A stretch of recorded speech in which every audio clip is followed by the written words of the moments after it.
नाज़रीन welcome back. इन वक्त असांखे टेलीफोन लाइन ते जॉइन कयो आहे जय प्रकाश लोहाणो साहब जेको पाकिस्तान तहरीक इंसाफ जो क़ौमी असम्बली जो मेंबर आहे। सलाम जय साहब।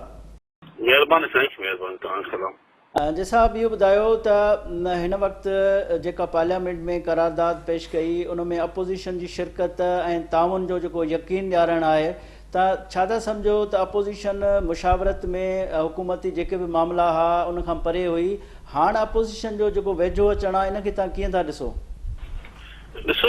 मां सम्झां थो कल्ह जेको क़ौमी असम्बली इजलास थियो आहे ऐं इजलास कल्ह शेड्यूल में कोन हो, पर अचानक जेके तव्हां ॾिठो त लाहौर में जेके कल्ह जेको तंज़ीम में उन सां ऐं जेके असांजो जेको डेलीगेशन हो जो कमेटी हुई जंहिंमें शेख रशीद साहब, चौधरी सरवर या नूर कादी साहब मुलाक़ात हुयूं, उन खां पोइ उहो मसूदो जेको उन्हनि जूं ॻाल्हियूं थियूं उहो जेको पार्लियामेंट में पेश करण जी जेको लाज़मी जेको कल्ह जेको जहिड़ी किरादाद जेको पेश कई वई आहे, मां सम्झां थो इहो को हिकु माण्हू जो इशू न आहे, इहो बेसिकली मुस्लिम उम्मा जो मसइलो आहे। इहो अगरि मसइलो आहे त पूरी मुस्लिम बिरादरी जो मसइलो आहे। मां सम्झां थो इन में पार्लियामेंट में जेको इहो मसइलो जो किरादाद पेश थी आहे, इन में अपोज़िशन हुजे, हुकूमत हुजे या असां अकेली मेंबर हूंदासीं त असां बि सभु गॾिजी करे इहो जेको जेको मसइलो उन में सभु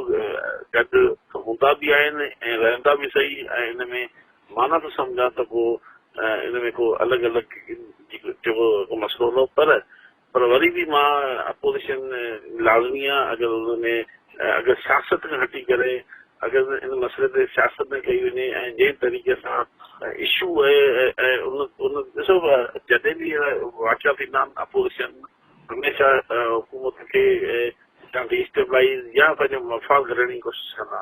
पर मां सम्झां थो कल्ह जेको क़ौमी असेंबली में मूंखे ॾाढो अफ़सोस थियो जेको शायदि खाकान अब्बासीअ जेको माहौल ख़राबु करण जी कोशिशि बि कई ऐं जंहिं तरीक़े सां जेका स्पीकर सां लैंग्वेज ॻाल्हाई, उनजो अॼु क़ौमी असेंबली स्पीकर हुनखे जेको नोटिस बि मोकिलियो आहे। त पर हीउ जेको मसइलो आहे मां सम्झां थो मुस्लिम उम्मा जो मसइलो आहे, वर्ल्ड जो मसइलो आहे, दुनिया जो मसइलो आहे, ऐं जेकॾहिं मुस्लिम उम्मा हिन इशू ते गॾिजी करे अगरि लाज़मी किरारदाद इशू आयो क़ौमी असेंबली में इन ते बहस थींदो या पार्लियामेंट कमेटी ठहंदी या ख़ुदि सॼी पार्लियामेंट कमेटी ठही वञे त मसइलो लाज़मी इशू आहे उनखे। अच्छा, शाहिद खाकान अब्बासी जो तव्हां ज़िक्र कयो ऐं अॼु स्पीकर साहिबु नोटिस बि जारी कयो आहे। उन बाद शाहिद खाकान अब्बासी जो इहो एतिराफ़ बि हुयो त मुंहिंजो जेको जुमिलो हुयो नामुनासिबु हो, पर स्पीकर साहिबु माहौल अहिड़ो क्रिएट कयो, ॻाल्हाइण जी इजाज़त न ॾिनी ऐं मामिलो बि मज़हबी ऐं जज़्बाती हो। इन सबबु मां जज़्बात में अची वियुमि त जॾहिं अपोज़िशन ताउन करे थी ऐं उन ग़लती खे रियलाइज़ बि करे थी त तव्हां छा था सम्झो त हाणे स्पीकर साहिब खे इन मामले खे लह मिटी करणु खपे या इनखे अञा जो इशू ठाहींदो? ॾिसो, मां स्पीकर जो किरदारु जेको हूंदो आहे उहो हमेशह न्यूट्रल हूंदो बि आहे ऐं न्यूट्रल आहे बि सही। ऐं मां सम्झां थो जेकॾहिं तव्हां क़ौमी असेंबली जो रिकॉर्ड बि कढाईंदा अगरि क़ौमी असेंबली स्पीकर खां अगरि शिकायत हुजणु खपे त असां हुकूमत जे मेंबरनि खे शिकायत हुजणु खपे।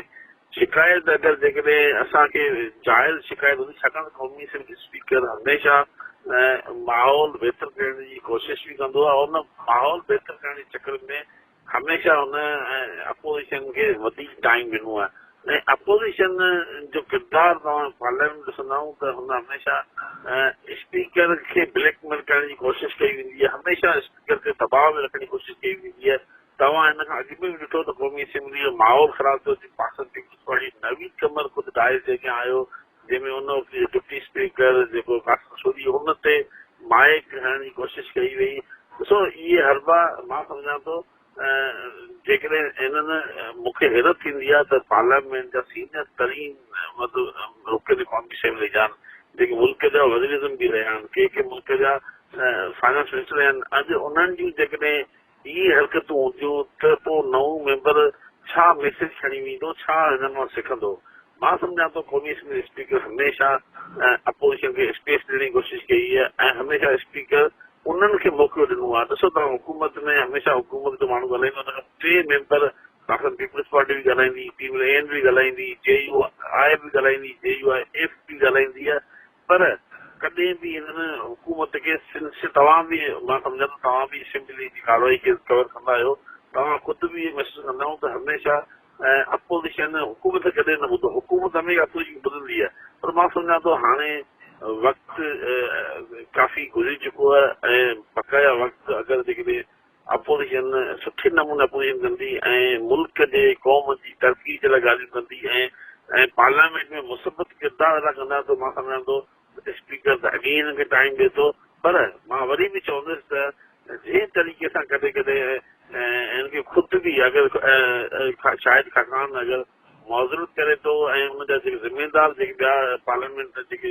सीनियर जेके क़ौमी असेंबली आहिनि, उहे अगरि क़ौमी असेंबली सां अपोलोजाइज़ कनि था त मां सम्झां क़ौमी असेंबली स्पीकर खे माफ़ बि करणु खपे ऐं हुनखे कार्रवाई खां भले पासो करणु खपे, छाकाणि असां हुकूमत हमेशह चाहींदी त पार्लियामेंट जो जेको किरदारु आहे उहो मसरूत रहे ऐं पार्लियामेंट भॼे कंहिं शोर शराबे खां, पर मां सम्झां थो अपोज़िशन माफ़ी वठी वेंदी, वरी बि हे अहिड़ा जा अहिड़ा हूंदा, हिन में का फ़र्क़ु न ईंदो, पर मां सम्झां स्पीकर खे पंहिंजी स्पीकर पंहिंजी जेको आहे हुन जेको मुस्बत माण्हू बि ऐं मुस्बत किरदारु कंदा। अच्छा, इमरान खान साहब जो इहो बयानु रहियो आहे हमेशह त पार्लियामेंट खे मां वक़्तु इन करे नथो ॾेई सघां त मां अचां थो अपोज़िशन शोर शराबो करे थी ऐं असांखे ॻाल्हाइण जो इजाज़त नथी ॾिनी वञे या उहो मौक़ो नथो मिले। तव्हां छा था सम्झो त हाणे जॾहिं करारदाद इहा पेश पे कई वई त अपोज़िशन बि ख़ुशदिलीअ सां वेलकम कयो गवर्नमेंट खे, त इन मौक़े ते वज़ीर आज़म साहब जो पार्लियामेंट में न अचणु ऐं इन ते अपोज़िशन बि पॉइंट आउट कयो त हिन अहम मौक़े ते वज़ीर आज़म साहब खे पार्लियामेंट में अचणु खपे हा। तव्हां छा था सम्झो त उनजी मौजूदगी जेकॾहिं हुजे हा त इहो हिकु गुड साइन न हुजे हा?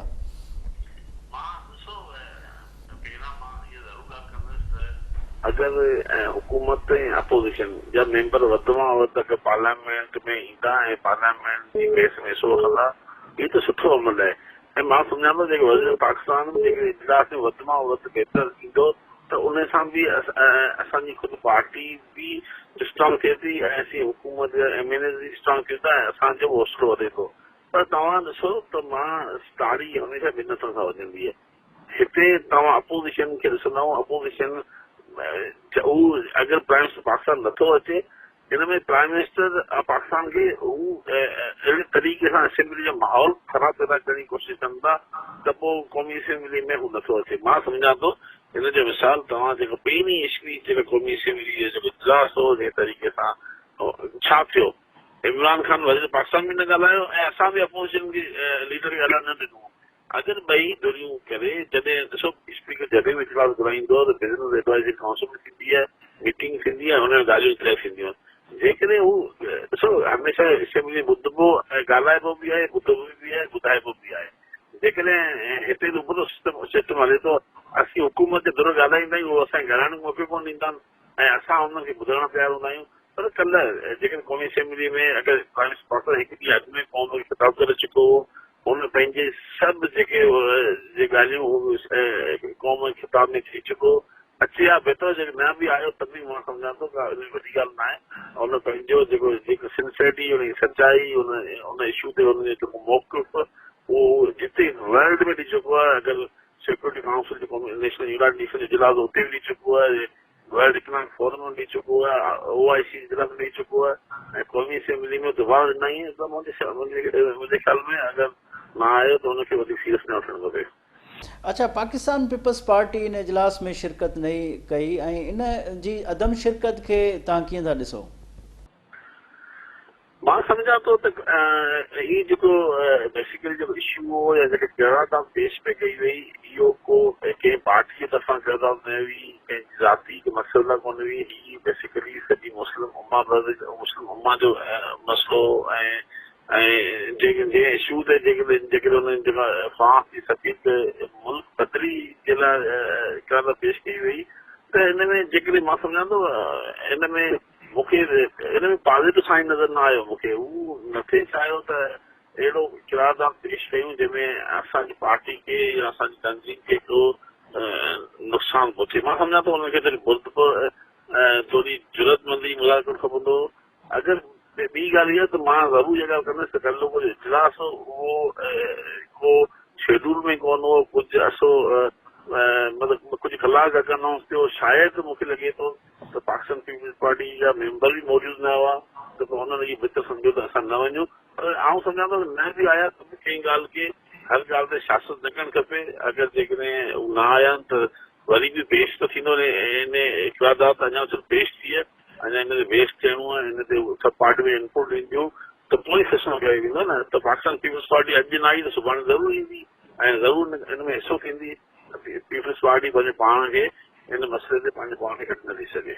ठीकु आहे जय प्रकाश लोहाणो साहब, तव्हांजी वॾी महिरबानी, तव्हां टाइम ॾिनो। नाज़रीन, ही शो तव्हां ॾिठो। ईंदड़ राजधानी टाइम में कंहिं नए मौज़ू सां गॾु हाज़िर थींदासूं।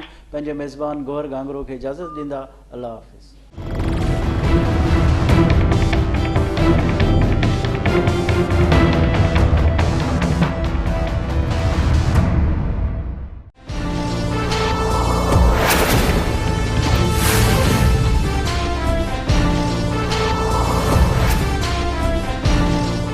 अस्सलाम वालेकुम नाज़रीन, राजधानी टाइम प्रोग्राम सां गॾु मां आहियां गौहर गांगरो।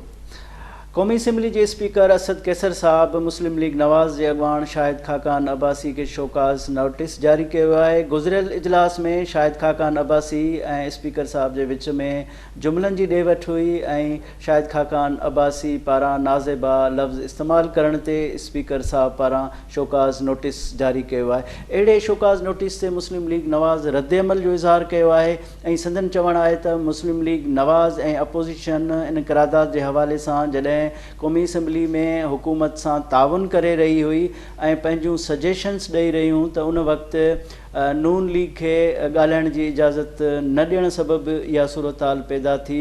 पर इहे जेके नाज़ेबा अल्फाज़ हुआ उनखे स्पंज बि करे सघे पियो, पर क़ौमी असम्बली जे स्पीकर पारां शोकाज़ नोटिस जेको जारी कयो वियो आहे इहो ग़ैर मुनासिबु आहे। जॾहिं त शहबाज़ शरीफ़ जी जेका ज़मानत वारो मामिलो आहे हिकु भेरो ॿीहर जेतोणीकि इन खां अॻु ॿुधायो वियो मुस्लिम लीग नवाज़ जे वकीलनि खे त शहबाज़ शरीफ़ जी ज़मानत थी वई आहे, पर हिकु जज पारां एतिराज़ वारण सबबि ॿ रुकनी बेंच में उनखे जेको फ़ैसिलो आहे उहो मुलतवी कयो वियो। हिकु भेरो ॿीहर उन जी ज़मानत जे हवाले सां हेयरिंग आहे, जॾहिं त जेका शहबाज़ शरीफ़ साहब जा वकील आहिनि उन्हनि पंहिंजा दलील मुकमल करे वरिता आहिनि, जॾहिं त हाणे नेब खां मालूम कयो वियो आहे त तव्हां पंहिंजो मौक़िफ़ ॾियो। जेका नेक्स्ट हेयरिंग आहे उन में नेब जा वकील उन जी ज़मानत जे हवाले सां उन जे एतिराज़ कंदा या उन ते लचक जो मुज़ाहिरो कनि था। नेक्स्ट हेयरिंग में इन मुतलक़ मालूम थींदो। इहे सभु मिड़ई मामला आहिनि, इन ते अॼु असां डिस्कस कंदासूं। हिन वक़्तु असां सां वीडियो लिंक ते जॉइन कयो आहे असांखे सिद्दीक़ उल फारूक साहब जेको मुस्लिम लीग जो नवाज़ जो अॻवान आहे। अस्सलाम वालेकुम सिद्दीक़ साहब। वालेकुम अस्सलाम अली गौहर साहब, खैरियत से हैं? सिद्दीक़ साहब ये बताएं कि अपोजिशन को बहुत ही गिला था कि हुकूमत एतमाद में नहीं ले रही है और पार्लियामेंट में जो मामलात होते हैं वो मुशावरत के बगैर ही इनिशिएट हो जाते हैं, जिस वजह से हुकूमत पॉलिसीज़ में नाकाम हुई है। जब कल करारदाद का मामला आया तो अपोजिशन की बात सुनी गई है और अब मुश्तरका करारदाद आएगी। अब वो अपोजिशन का वो गिला ख़त्म हो गया है कि गवर्नमेंट अब मुशावरत में आ रही है, क्या कहेंगे? बिस्मिल्लाहिर्रहमानिर्रहीम। बहुत शुक्रिया अली गौहर साहब। पहली बात यह है कि हुकूमत ने तो अपनी रविश बरकरार रखी थी, फिर शाहिद खाकान अब्बासी साहब साबिक वज़ीर आज़म ने जब एहतजाज भी किया और इस हसास मसले पर मशावरत की अहमियत की तरफ तवज्जो दिलाई, तब जाकर उन्होंने ये बात मानी। वरना ये देखें कि 1 घंटे के नोटिस पे इजलास बुला लिया, ऐसे तो नहीं होता। बहरहाल ये अब अच्छा हुआ है। ये मसला हमारे ईमान का मसला है और इस पर हम किसी सूरत न सौदेबाजी कर सकते हैं न पीछे हट सकते हैं। हम बिलखुसूस मुस्लिम लीग नून और इसकी इत्तहादी साथ जो इस वक्त अपोजिशन में जमातें हैं वो इंशाअल्लाह बढ़ चढ़ कर इसमें हिस्सा लेंगी और मशावरत हमारी बड़ी मुस्बत होगी और हम इंशाअल्लाह पूरी कोशिश करेंगे कि कौम की, मुसलमानों की उस करारदाद में 100% तर्जुमानी हो। اچھا صدیق الفاروق صاحب، یہ بتائیں کہ شاہد خاقان عباسی صاحب سابق وزیر اعظم ہیں اور ایک اہم رہنما ہے مسلم لیگ نواز کے، تو آج اسپیکر قومی اسمبلی نے اس کو نوٹس جاری کیا ہے کہ آپ نے بے حرمتی کی ہے، اس حوالے سے وضاحت کرے. تو کیا سمجھتے ہیں کہ جب سی بی ایم بن رہے تھے اپوزیشن ظاہر ہے پاکستان پیپلز پارٹی تو ایوان میں نہیں آئی، لیکن مسلم لیگ نواز ایوان میں آئی اور حکومت سے تعاون کی بھی بات کی، تو اس کے بعد یہ نوٹسز جاری ہونا آپ کیا سمجھتے ہیں کہ اب جو ایک اپوزیشن اور گورنمنٹ میں کسی ایک نقطے پہ کم سے کم اعتماد سازی ہو رہی تھی، تو اس طرح کے نوٹسز کو کس نظر سے دیکھتے ہیں؟ دیکھیے، جو سخت بات شاہد خاقان عباسی صاحب نے کی وہ عموماً ان کا مزاج ایسا نہیں ہے. انہوں نے وزارت عظمیٰ چلائی تو سب لوگوں کو معلوم ہے کہ بہت اچھے طریقے سے چلائی، سب کو ساتھ لے کے چلنے کی کوشش کی. یہاں بھی جو بات انہوں نے کی وہ اس وقت انہیں غصہ آ رہا تھا کہ یہ اسپیکر صاحب کر کیا رہے ہیں. اسپیکر صاحب کا کردار یہی ہے، ہمارا اعتراض بھی ہے اور ہم سچے ہیں کہ عمران خان صاحب کو اعتماد کے اتنے ووٹ نہیں مل رہے تھے، انہوں نے گنتی غلط کی. پھر اس کے علاوہ وہ اکثر اپوزیشن کو نظر انداز کرتے ہیں، حکومت کو سپورٹ کرتے ہیں. ان کا کردار ایک غیر جانبدار اسپیکر کا جو ہونا چاہیے آئینی، قانونی اور اخلاقی طور پر، وہ سامنے نہیں آ رہا. اس پر جناب شاہد خاقان نے اپنے غصے کا اظہار کیا، اور اب جب انہوں نے اور حکومت نے قرارداد کے حوالے سے، توہین رسالت کے حوالے سے جو قرارداد آنے والی ہے اس کے حوالے سے ہمارا موقف مانا ہے، تو پھر اس کے بعد اس طرح کی یہ نوٹسز یہ میں سمجھتا ہوں غیر ضروری ہیں، اور یہ اس اعتماد کو ٹھیس پہنچانے والی بات ہے جو توہین رسالت کے حوالے سے جو فرانس کے خلاف ہم متفقہ طور پر اختیار کرنا چاہتے ہیں جو موقف، یہ اس کو بھی ایک طرح سے نقصان پہنچانے والی بات ہے. یہ نہیں ہونا چاہیے. صدیق صاحب، یہ بتائیں کہ مسلم لیگ نون کی طرف سے پارلیمنٹ کے فلور پہ یہ بات آئی کہ ملک کے حالات ایسے ہو گئے تھے، ملک جل رہا تھا، جب پارلیمنٹ کا اجلاس اس معاملے پہ بلا ہی لیا ہے، قرارداد بھی پیش کی جا رہی ہے، تو وزیر اعظم ایوان سے غائب ہیں. تو اس موقع پہ ایوان میں وزیر اعظم کو ہونا چاہیے تھا، نہ کہ وہ جا کے ٹیلی ویژن پہ خطاب کرتے قوم کو. آپ کیا سمجھتے ہیں کہ وزیر اعظم صاحب اب بھی اپوزیشن سے ڈر رہے ہیں؟ کیونکہ پہلے وزیر اعظم صاحب کا یہ کہنا ہوتا ہے کہ میں پارلیمنٹ میں آتا ہوں تو مجھے بات نہیں کرنے دی جاتی، لیکن معاملہ ایسا تھا، ظاہر ہے اپوزیشن بھی تعاون کرنا چاہ رہی تھی، تو وزیر اعظم صاحب کیا اس ڈر سے نہیں آئے؟ دیکھیں، میں آپ سے عرض کروں، ختم نبوت کا مسئلہ ہو یا یہ توہین رسالت کا معاملہ، آپ عمران خان صاحب کے اس سے پہلے کے ذاتی ٹویٹس اور انٹرویوز اٹھا کے دیکھیں، اور ان کی ایک دن پہلے کی تقریر بھی اٹھا کے دیکھیں. وہ تو فرانس کے خلاف جانے نہ جانے کی وکالت کر رہے تھے. اور جتنا اہم یہ مسئلہ ہے، وہ کووڈ-19 کا مسئلہ ہو، جب اپوزیشن نے انہیں تعاون کی پیشکش کی، تقریر کر کے بھاگ گئے. اسی طرح سے اور معاملات پہ جو اہم معاملات ہیں وہ غائب ہوتے ہیں. وہ شاید یہ تاثر دینا چاہتے ہیں مغرب کو کہ میں تو اس معاملے میں سیکولر ہوں، لیکن قوم کو تقریر کرتے ہوئے بڑے نعرے بھی مارتے ہیں. تو ان کا یہاں رویہ اور کردار جو ہے وہ میرے نزدیک جتنا میں نے دیکھا ہے وہ دوغلا ہے، وہ واضح کردار نہیں ہے. یہاں انہیں ہونا چاہیے تھا، 1 گھنٹے کے نوٹس پہ انہوں نے اجلاس بلا لیا، ہمارے جو لوگ موجود تھے وہ آ گئے. ہم تو اس مسئلے پہ بھرپور پارٹیسپیشن چاہتے ہیں، بھرپور کردار ادا کرنا چاہتے ہیں. جیسا کہ شاہد خاقان صاحب نے کہا کہ پوری قوم کی اس حوالے سے کوئی دو رائے نہیں ہے، پوری قوم متحد اور متفق ہے، اور اس اتحاد اور اتفاق کا مظاہرہ ہونا چاہیے پارلیمنٹ میں، اور وہ پیغام بھی جانا چاہیے پوری دنیا میں. تو عمران خان کا نہ ہونا جو ہے یہ کوئی معمولی بات نہیں ہے. اس میں یہاں میں تو ضرور کہوں گا کہ دال میں کچھ کالا ہے. اچھا صدیق صاحب، یہ بتائیں کہ اب ظاہر فرائیڈے پہ قرارداد آئے گی اور وہ اپوزیشن اور حکومت کی متفقہ قرارداد ہوگی. اب کیا سمجھتے ہیں کہ اس کے بعد حالات معمول پہ آ جائیں گے؟ دیکھیے متفقہ قرارداد آ جائے گی.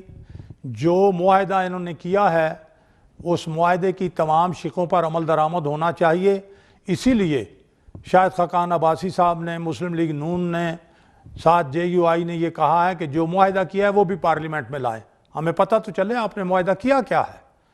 تو اگر جو معاہدہ کیا ہے اس پر منوعاً عمل درآمد ہو جاتا ہے پوری طرح سے اس کے الفاظ اور روح کے مطابق، تو پھر حکومت کے خلاف احتجاج اور دھرنا جو ہے یہ ختم ہونا چاہیے. صدیق صاحب یہ بتائیں کہ پارلیمنٹ میں مسلم لیگ نواز آئی، JUI، باقی تو اپوزیشن کی موجودگی تھی، لیکن پاکستان پیپلز پارٹی ایوان میں نہیں آئی. اب ایک اپوزیشن کا اہم حصہ پاکستان پیپلز پارٹی تھی، تو آپ کیا سمجھتے ہیں کہ ابھی جو بیانیہ جو اپوزیشن کا موقف ہے، اب پاکستان پیپلز پارٹی لکیر کھینچ دیے وہ الگ تھلگ کھڑی ہے، اس سے اپوزیشن کو، جو اپوزیشن کی ایک مجموعی طاقت تھی، کیا اس کو نقصان نہیں پہنچے گا؟ آپ یہ جو پیپلز پارٹی نے ایوان کی کارروائی کا اور اجلاس کا بائیکاٹ کیا ہے، میں تو چاہوں گا کہ پیپلز پارٹی اس پر نظر ثانی کرے.